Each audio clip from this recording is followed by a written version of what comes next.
Hello everyone, my name is Steve Kehoe. When I first started learning about AI enhanced simulation and automated debriefing, I didn't just think of it as another new piece of technology. I immediately thought about my classroom. I thought about my EMT students, the number of them that we train each semester, and the challenge of trying to give each one meaningful, consistent feedback. I also thought about all the simulations that I've run over the years and how much of debriefing depends on what we remember in the moment. Today I want to explain what this technology is, but more importantly I want to show how it can actually improve the way we teach, evaluate, and support our students, especially in high volume programs like EMT education. For this presentation, I chose to focus on AI-enhanced simulation and automated debriefing as an emerging trend in healthcare simulation.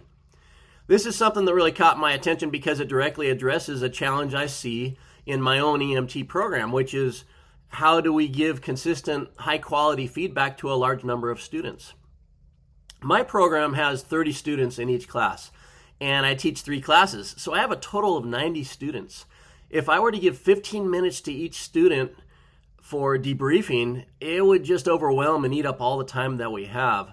And so a lot of debriefing that we do is done as a class. And we all know that debriefing is where most of the learning happens, but it's also one of the hardest parts to standardize.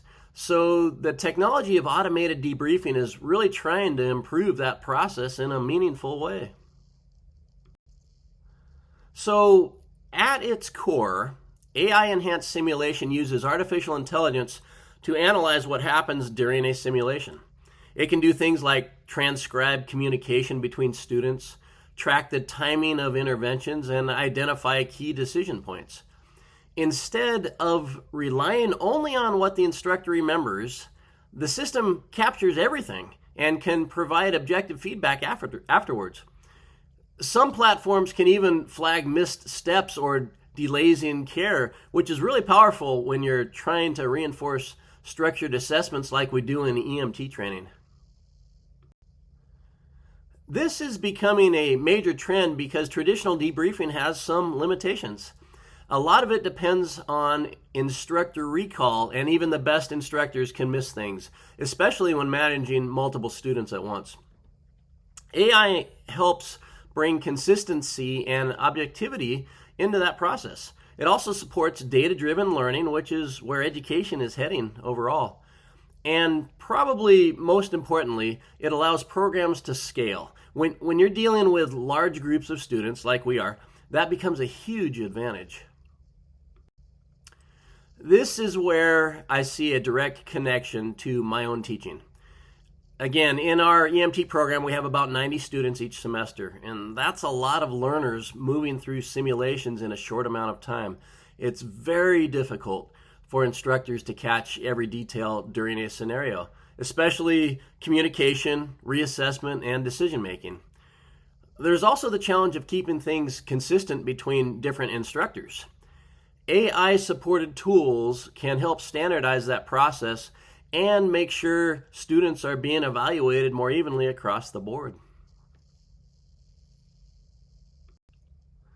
Some of the biggest benefits are in the level of detail we can capture and use during debriefing. For example, the system can identify missed critical actions, like failing to reassess vital signs or delays in treatment.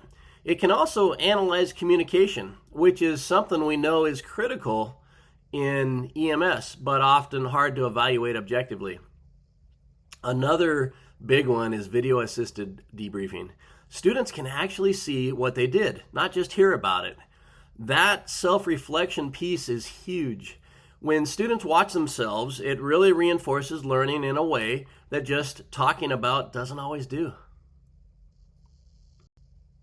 This trend of AI-enhanced automated debriefing aligns really well with the healthcare simulation standards of best practice.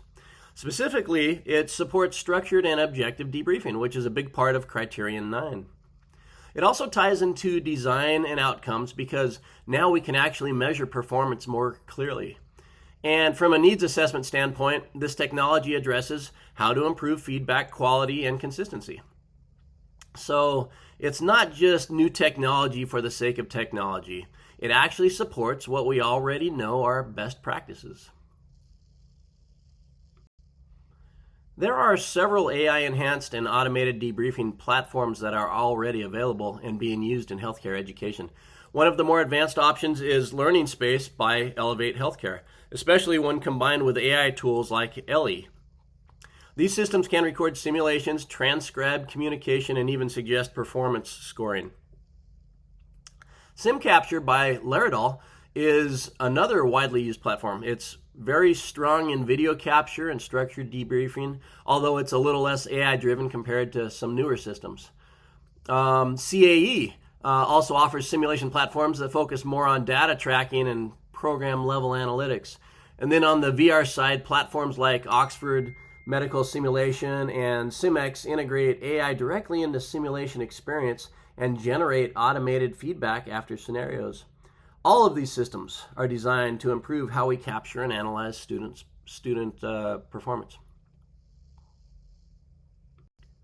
So this is really where these technologies start to matter. They improve the quality of debriefing, and that's where most of the learning actually happens in simulation.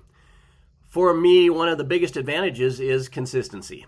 When you have a lot of students, like we do in our EMT program, it's hard to make sure every student is getting the same level of feedback.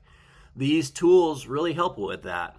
They also add some objectivity. Instead of just relying on what the instructor remembers, the system can track actions and timing and communication. And honestly, one of the biggest benefits is when students can see themselves. When they watch their own performance, it just hits different. It makes the learning stick a lot more. But there are definitely some challenges. Cost is always going to be there, and there's a learning curve for faculty, especially with AI. Not everyone's going to be comfortable with it right away. There's also the question of trust. Are we really going to trust AI to help evaluate students? And for me, the biggest thing is just making sure we don't rely on the technology too much. At the end of the day, debriefing is still a human process. The instructor is a huge part of that, and that's not something technology can replace. So to wrap it up, AI-enhanced simulation and automated debriefing represent a pretty significant shift in how we can more effectively evaluate and teach students. It improves consistency, helps manage large groups, and provides more detailed feedback than we've traditionally been able to give. But it works best as a tool to support instructors, not replace them. For me, this is something I would definitely consider integrating into my program in the future, especially as we continue to look for ways to improve efficiency and student outcomes.